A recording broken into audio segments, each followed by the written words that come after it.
West Tigers fans, welcome into a very special edition of the WestsLife Podcast. If it's your first time listening to our show, firstly, welcome.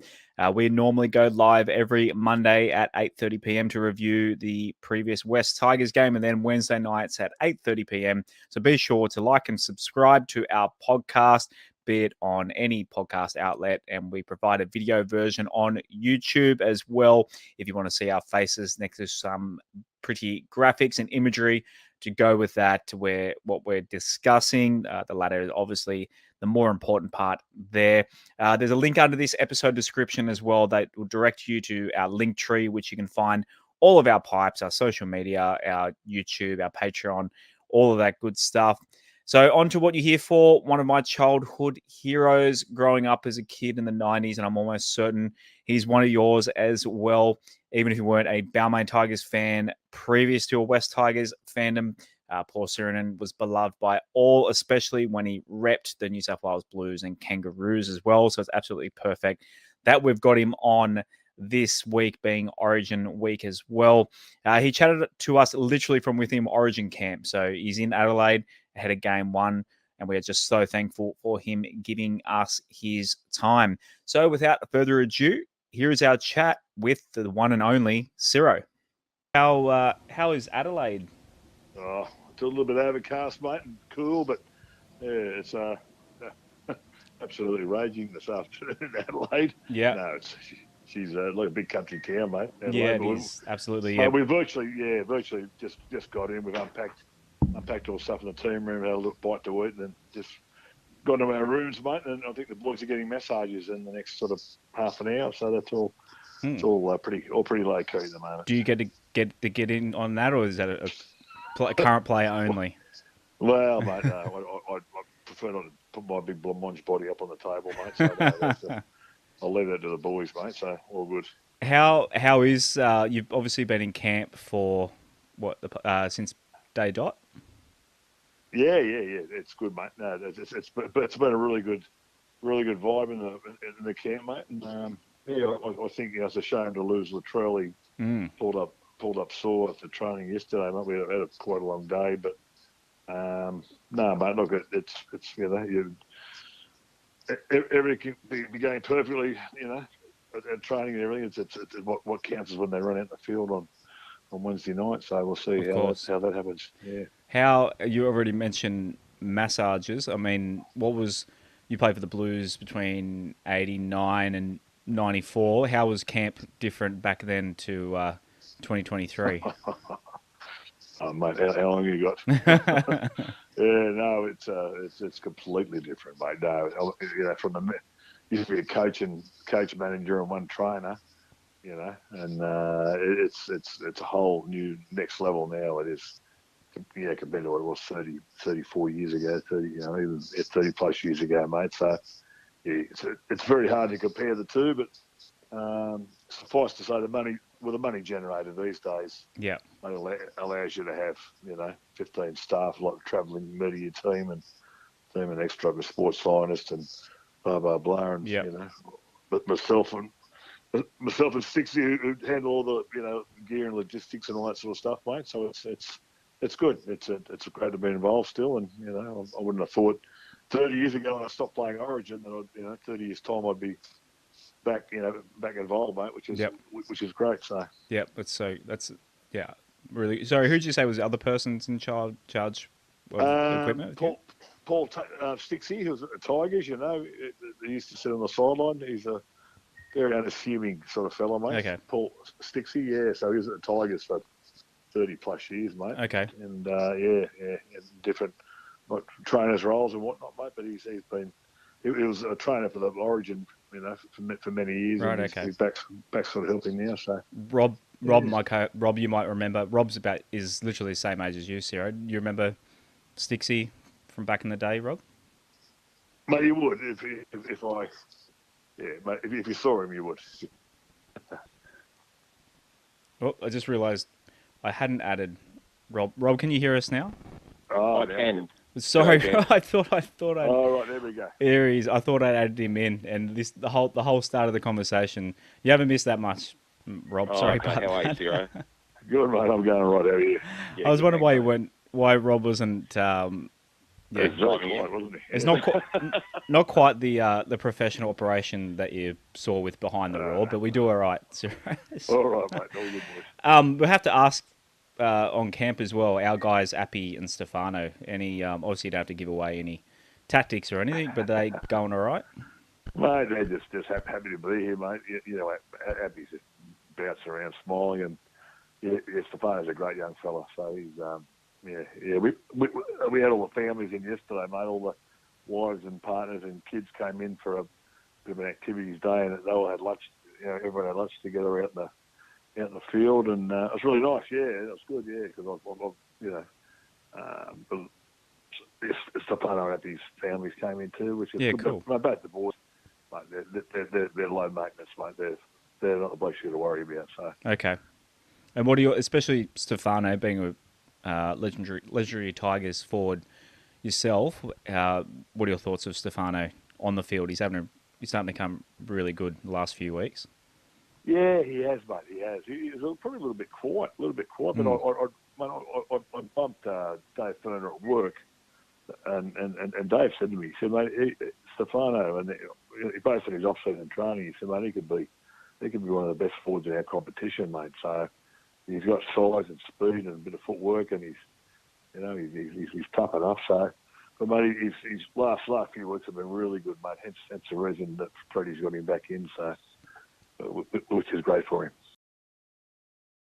The WestsLife Podcast is sponsored by Holman Barnes Group, including West Ashfield Leagues, the best place to watch the game live and loud on the big screen. And you can do that when the West Tigers take on Canberra this Friday night. Watch all the action on the large screens in the sports bar and lounge from the home of West Tigers, West Ashfield. Show your support of the major sponsors of the West Tigers, Holman Barnes Group. For more information, go to holmanbarnesgroup.com.au. That's Holman Barnes Group, bringing people together. It's pretty perfect timing. Obviously, you're in Origin camp, but also with the Tigers winning 66-18 at your beloved Leichhardt Oval last week. Did you get to watch that game, and what were your thoughts were going through your head as the boys racked up 11 tries? Mate, would you believe I was ready to go out there because I've had a fair bit to do with Brooksy since he's been a kid. So being a Balmain junior, but I bloody So look, without giving you boring details, I didn't end up getting out there, but I jumped in front of the TV, mate, and just. But you could see from the word go, Brooksy made that clean break after a couple of minutes. I thought, well, they're on here, and even the commentators were saying that the Tigers looked really focused. Yep. Before the game, and but mate, gee, what I mean, talking to Barry in the scoreboard on the Sunday, he said he's never experienced anything like it. He said it was in his 23 years of doing the scoreboard, it's the best night he's had.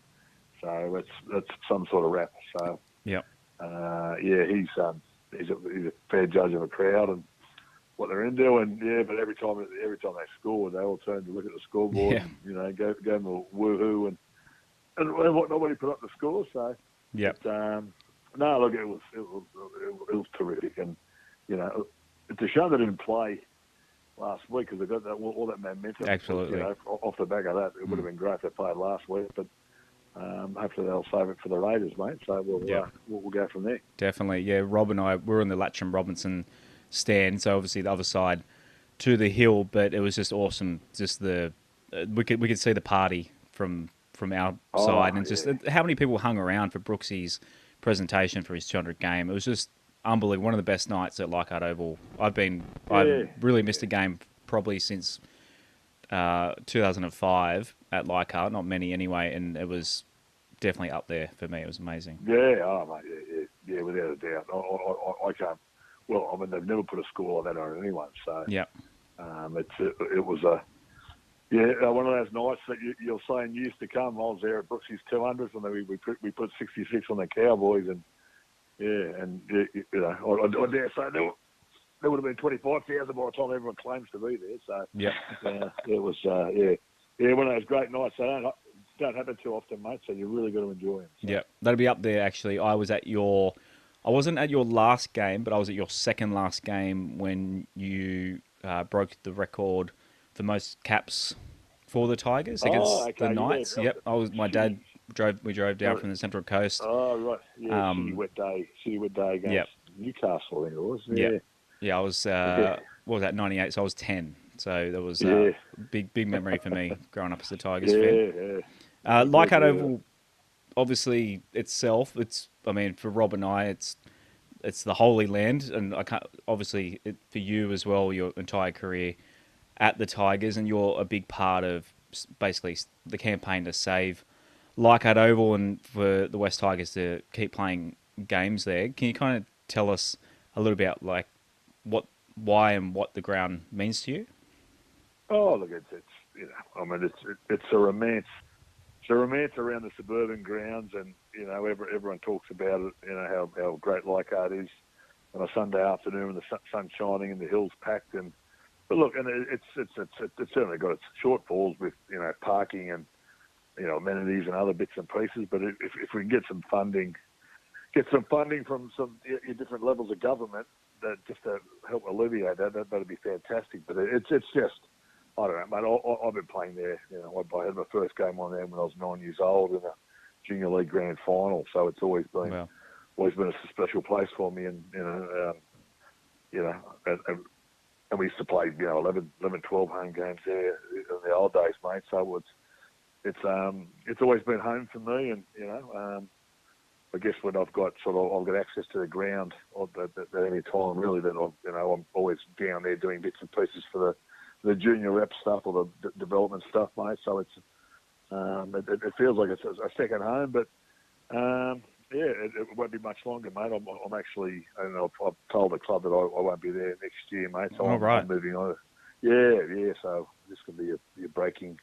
Exclusive. Well, I don't know if it's exclusive. I told everyone at our presentation night on Friday. But Okay. Look, I'm relocating north, mate, at the end of the year. So okay, I'll transition out of my role at Balmain and the Tigers probably end of October, so something like that. But look, it'll be sad to do that, mate. But it's time to move on and give someone else an opportunity to do that. And I've it'll be the next chapter for my wife and I heading up north. So right, well, as in not like cane toad territory. just short of cane toad territory. Mate. Okay, good. Yeah, stay in the blue sideline. Okay. No, that's it, mate. Yeah. Okay, but, then you've basically been in the Ryde area, basically your whole life too. Obviously, the boys went to Holy Cross. I actually played a game of touch footy against you at Putney too, just quietly, and I think we got the win over you and Buckets that day. So that'd be obviously a bit odd for you to move away from Tiger Town.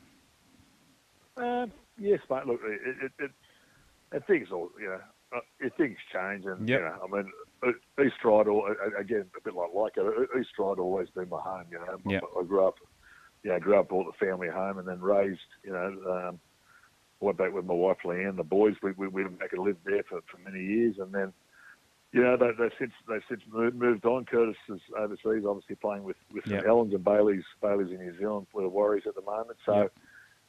Just having a massive house and just the two of us in there, it didn't make sense. So we sold last year and waited 12 months. We'd just been running around Gladesville, mate. So we just waited to see what the best thing for us was going to be. And, there. So there was I've got family. My brother's been up around the Balmain and Lennox Head area for many years. So we've always been frequent visitors. So.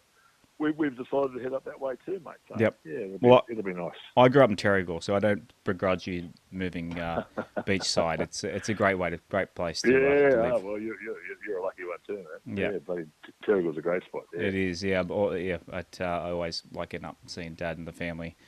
It's a great spot. I'd highly recommend, getting out of the rat race for sure. Yeah, well, that's it, mate. My patience is. My patience is probably wearing thin on drivers. And Victoria Road. Yeah. Yeah, mate. It's a I can do without that stress in my life now, mate. I think I've had enough of that. So peaceful beachside little suburb up north will be a lot more relaxing. Beautiful. You did mention the Curtis there. How is he going over in the Super League? That was actually my next question. Is it tough, just from a non-footy side, being a dad, having a son overseas, even though he's a 30-year-old, nearly a 30-year-old kid? But No, look, we speak regularly. Like we're all, this day and age with FaceTiming and all that sort of stuff, mate. It's we probably speak more to him now than we do when he lives at home. To be honest, so we'll ring. We'll speak at least once a week, and we're always we've got a family chat too. We're always messaging each other. So beautiful. But no, he's going really well, mate. He's settled right in there at St Helens, and I think that he'll see himself there for the next couple of years. I think it's probably a little less taxing on his body. Okay. The training and the games over there than the NRL. He had a few injuries over his career, so and he's making a really good fist of it, mate. He won a premiership last year, and then they won the World Club Challenge, and they've started a bit slowly, Saints. They've a bit of a World Club Challenge hangover when they first went back, but they've had a few injuries and suspensions as well, mate. So hopefully they'll start and kick from now and head towards the finals. But no, he's made a real good fist of it over there. Back home, West Tigers wise, obviously we mentioned the Cowboys win last week. They've won the past 3 of their past 4, looking pretty good now. As one of the great forwards, as I already mentioned, of Tiger Town, you must be loving how our forward pack in particular are looking at the moment. Yeah, it's got a really good balance, mate. It's like Appy's the key to it. It took them several weeks to understand how Appy plays, and when he goes, they're going to be pushing up around the ball, and I just see those combinations developing, and but. Bateman's been he's been fabulous since day one. He's a great competitor, and he's not your orthodox back rower, big, strong, athletic, wide-running back rower. He'll bounce around the field, and he'll do the the things that ordinary back rower wouldn't do. But he can produce tries out of nothing, and he's a great competitor.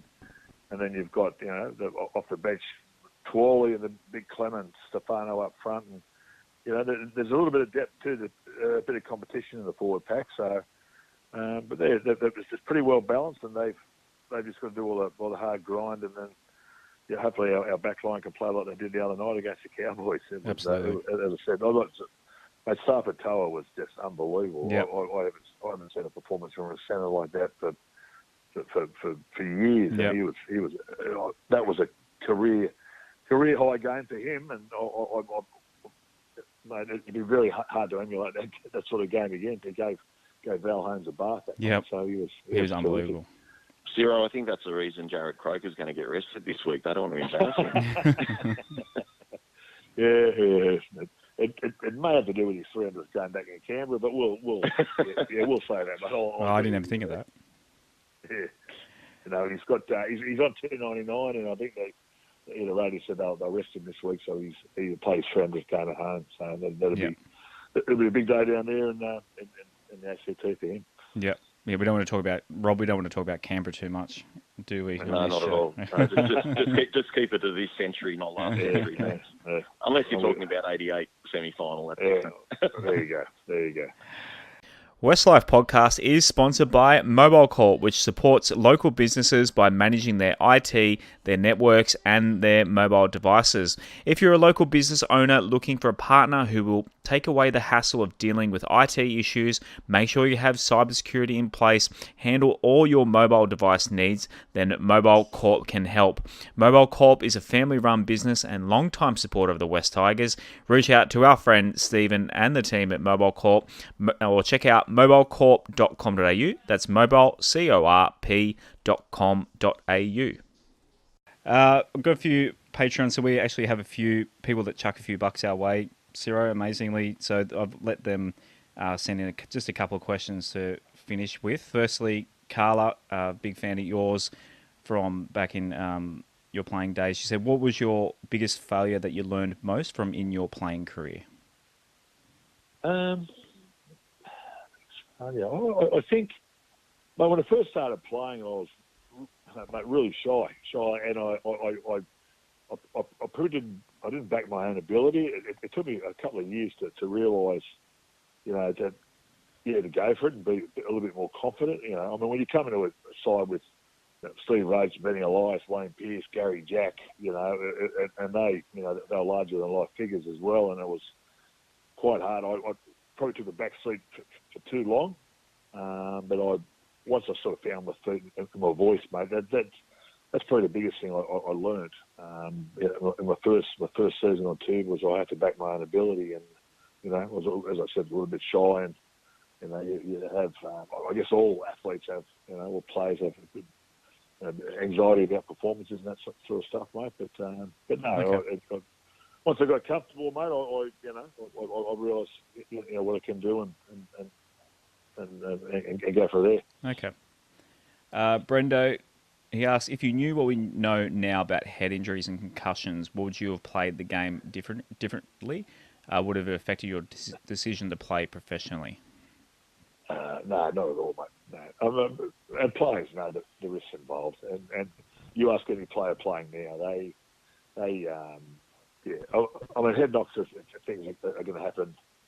Will obviously happen more often, in contact sports, but it's just things that can happen. But no, mate, I got knocked out cold once playing reserve grade, and that's the only time and it was bad. It was bad because I got my head in the wrong position. But apart from that, mate, I got a couple of little knocks where it's on the cartoons. You see the stars going around, the Tweety bird going around, that sort of thing. So, but I mean, it's one of those things. But it was more about, and the scrums, when the contested scrums, blokes are headbutting each other going the scrums, 20 times a game. So those little mini things like that, aren't good for you. But now that there's a gentleman's agreement when they're packing the scrums, and but it's one of those things. And mate, I wouldn't have changed anything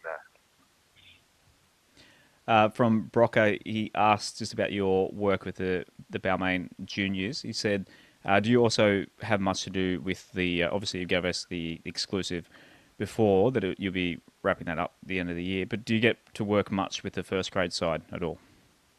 No, mate, no. I'm obviously on site there at the Centre of Excellence at Concord, and I see the players and the coaching staff on a daily basis, and chat to them. But no, there's plenty of good people, plenty of good coaches down around there, mate.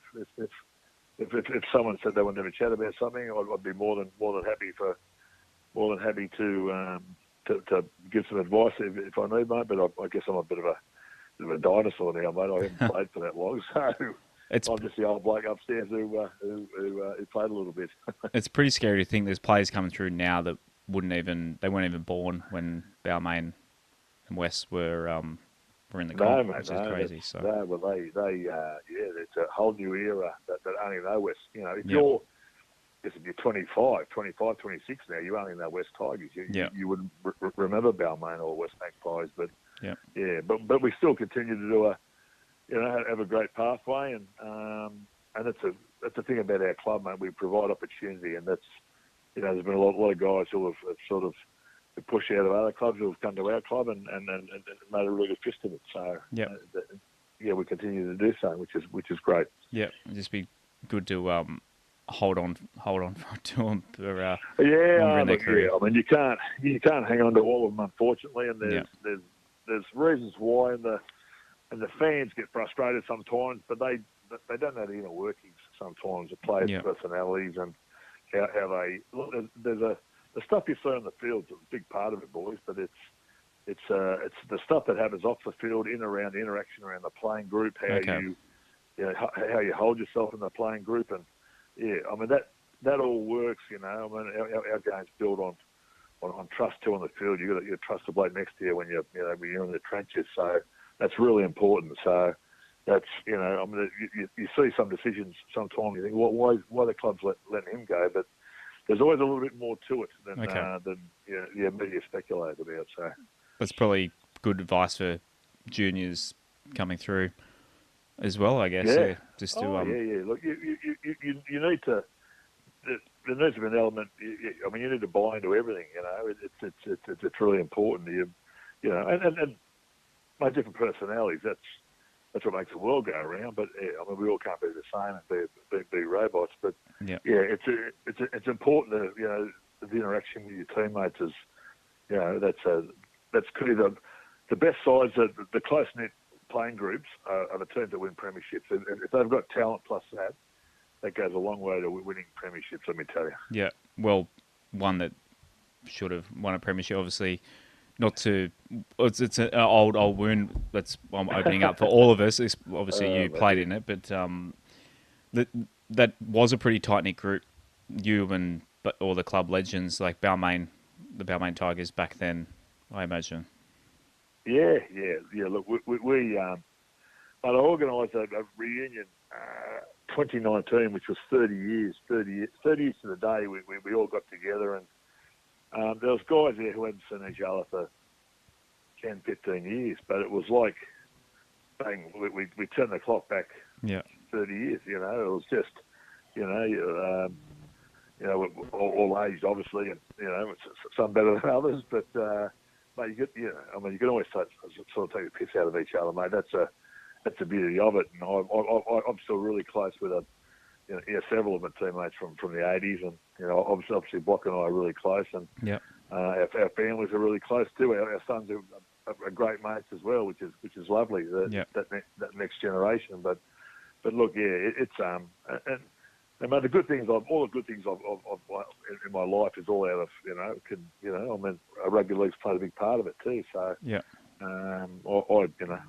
indebted to the game for life, mate. So it's been great to me. From Gussie, he asked, for your final game at Leichhardt Oval, there were over 20,000 supporters. I was one of them. Nice getting that in there, Gussie. How does it make you feel knowing people were willing to risk their lives to send you off? The toilets alone would have killed taste buds, sense of smell, and caused severe pink eye. Much love, big fella. Go the Tigers. God bless you, Gussie. Yeah, it was, mate. It was a shit fight. The storm that hit there that last game, it was, and the hill. I think the hill would have been, you would have been taking your life in your own hands trying to walk up there up to the bar. But anyway, God bless the Tigers fans. They still do that. But yeah, look, it was funny because we went for warm up and the heavens opened up and it's thunder and lightning and all that sort of stuff. But I thought, oh no, everyone's going to go home. But no, it was lovely. Everyone hung around, and I actually had a chance in 89 99 when I finished in France and came home. There was probably half a dozen, 6 or 8 games left in the season, and the junior said to me, he was coaching, he said, mate, would you like to come back and get that 250 first grade games? Yeah, I said, look, mate, I've had a send off. I'm not doing a John Farnham, mate. All those, another farewell tour, but I mean, that was enough for me, mate. So I wasn't sort of in the right sort of shape either to play first grade. So, but no, look, I as I said, I was just so humbled by the people that stayed, and I mean the vision of myself and Curtis and Bailey going around. It's wonderful to have that, and look back on it now and think they're both playing first grade football, which is it's mind blowing. And I remember there's whoever was a commentator, I don't know, it could have been Terry Kennedy, I think, but he mentioned, he said, he said Curtis and Bailey, that we might see them out here one day, and it was, if you thought I was, that's right. If you thought I was proud that day, I was even prouder when they both got a chance to play at Leichhardt in first grade. So that was that's awesome. One of those nice things. Yeah, it was great. Rob, were you at that game, Siro's last game? I was at Siro's last game. I was in. I had the luxury seats, mate. I was on the halfway line, second last row, and I don't know why. Back in those days, the opposition coach was sitting in the row behind us, so I actually got the back row, and Phil Gould was sitting there. And I remember turning to Gus when Siro was lining up for his goal kick, and I said, Gus, you've won the game. Just let us have this goal, mate. He gave me a laugh. gave me a bit of a chuckle. But yeah, it was a wretched night, wasn't it? It wasn't a great game. But like that, it wasn't about that, mate. It was about honouring a legend, and Siro could have gone elsewhere. That's the one thing I want to ask Siro. So obviously your first full season was 1986. And one of my highlights, mate, was when Cliffy Lyons was looking for a tunnel at the SCG when you were running at him in that first semi-final, and you ran over the top of him. But you nearly left the club. Like I was told, like I was with Barnesy, and I remember all the boys did a bit of a snow job on you in the players' reunion. Got up and thanked how much they loved the club and all this sort. But that was set up by Barnesy, and I just remember you getting up there and saying stuff that I'll say, and the whole bloody club just roared. It was the biggest story you ever would have heard in the club. But how close were you to leaving, Siro? Well, mate, I actually nearly left in '95. I think it was '95, and we had a couple of tough years, and I thought, look, if I'm going to, and I got a couple of phone calls from different clubs, and I went and met with Johnny Lang and Shane Richardson from Cronulla, and and Cronulla had built a pretty handy side in the mid '90s, and I thought it'd be nice to go out in a really competitive side, and that's not to say that I mean we won a few games, but it was probably tough being a Tigers fan mid to late '90s, but it was, it was, mate, it was. But I nearly made my mind up, and I went and saw Keith, and he got me again, mate. I just, mate, the respect I have for Barnesy. He's a legend. Yeah. So I just said, oh shit, Keith, you got me again, bloody hell. So I ended up staying for a couple more years, and that was that kind of saw me out, I mean, there was a period there was unlimited interchange, it's not our game, it was a joke. It was like touch running on and off, and mate, to be fair, that probably put a couple of maybe a year or two on my career, but no, I knew the writing, by the time I finished in '98, I'd had enough, mate, and there's no use kidding yourself and just continue playing, but I didn't want to leave being one of those blokes that one year too long and end up playing reserve grade because you're playing like a bastard. But it was but to finish in France was a little bit different in the French league. But again, it was a great life experience for the family, and I've got some lasting friendships from my time in France for 12 months, and I finally. You won the cup there, didn't you? I won a premiership too, mate. We had a great season at Villeneuve, so that was a nice way to go out. I was just thinking, if you had left in '95, 7-year-old me, just getting over, I think Timmy Brasher left the year before as well. That traumatized me, because obviously back then, because players obviously stayed at the club for so much longer, and compared to these days, and it was pretty cool for me to see yourself being old enough / young enough to see Ellery come back, and Jimmy came back as well. So I got to see you three guys play, as I was too young to see 88 and 89. So thank you for not going to the Super League. That would have absolutely broken my heart back then. Maybe you can thank Keith Barnes for that. Don't worry about that. So. I will. we could have lost Siro after 1 year, I think. Sorry, what was that? I said we could have lost you after '86 the way Barnes. Yeah. Well, look, mate,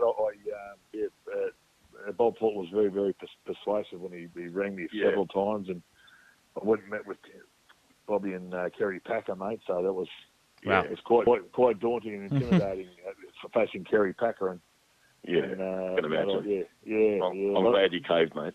Mate, they got me. The boys stitched me up really well. It was a beauty. It was an absolute beauty. I'll never forget that night. Well, that's good. Last question from Az, our other co-host. He just wants to ask, you did kind of touch on rule changes from late in your career, but just like the 6 again rule and a few modern rule changes, what are your thoughts on those at the moment? Oh, look, look, if it stops referees, you're blowing penalties, 15, 20 times a game, I'm all for it. I mean, at least the 6 again rule keeps the game flowing. You don't want stoppages and guys kicking for touch and then set plays, every 5 minutes. But look, there's a real balance in it too, But I don't mind the 6 again rule. I mean, the players are fit enough and athletic enough now to be able to make 15, 20 tackles on their line if they have to. And I'm sure they're coached to slow things down and give away another 6 because they back themselves to defend it. So, but look, there's been some you know, I mean, by and large, the real changes are to make the game more of a spectacle, more open, which I've enjoyed. There was a period there a few years ago when there was all the wrestling. But I couldn't watch it. It was every game looked the same, and the wrestle was killing our game. So I'm glad they got rid of that. You know, it's a bit more open, a bit more of a spectacle now. And the good players, they can showcase their talent, mate, and it's great to watch. I enjoy watching footy. I watch most games every weekend. So I'm a bit of a footy tragic anyway. You know, even if it's not the Tigers playing, but I guess I've got that, being fortunate enough to be involved with the Origin side, relationships with players across a few clubs. So it's as I said earlier on, mate, it's really nice to have that, have those relationships with the boys, and may it continue. Yeah, no, absolutely. Rob, before we let Siro go, is there anything you want to sneak in before you let Siro get back to camp? Oh, mate, I'll end up going for every winning semi-final we had from 86 to 89, mate. So, no, just thanks for coming on, Siro. Obviously, we all love you. You've been a legend of our club, and 3 Kangaroo tours, legend of Origin, and I was a fan of yours, even though I'm the same vintage as you. But it's absolutely a pleasure to have you on, mate. Yeah, good on you, boys. I thoroughly enjoyed having our chat today, and let's hope the Tigers absolutely finish the season off really well. Good on you. I'll just second that, Siro. I'd say this, I think, half jokingly, you are basically like a god to my family. My late grandfather grew up in Balmain, and likes of you and Block and Junior and Benny and Jimmy, etc. You guys are literally immortals to us. We worship you guys. 100%. We good on you, boys. And Rob's family much the same. So really appreciate you coming on, and go the Blues and go the Tigers. You betcha. Good on you, boys. There you have it, guys. There is our chat with Siro. Again, big thank you to the big fella for giving us his time from Adelaide in Origin camp. Absolute honour as a kid growing up in the 90s. Absolutely idolising Siro. I will never forget that chat. Just a reminder, we are going live Tuesday night this week to preview West Tigers v Canberra Raiders. So that's basically, by the time you listen to this, it'll either be tomorrow or tonight, hopefully. If not, catch our episode previewing the game for the Tigers, obviously Origin on Wednesday, and then back to Monday, Wednesday episodes next week. Hope you all enjoyed that chat with Siro, and we'll see you again on another episode of the WestsLife Podcast. Go the Tigers.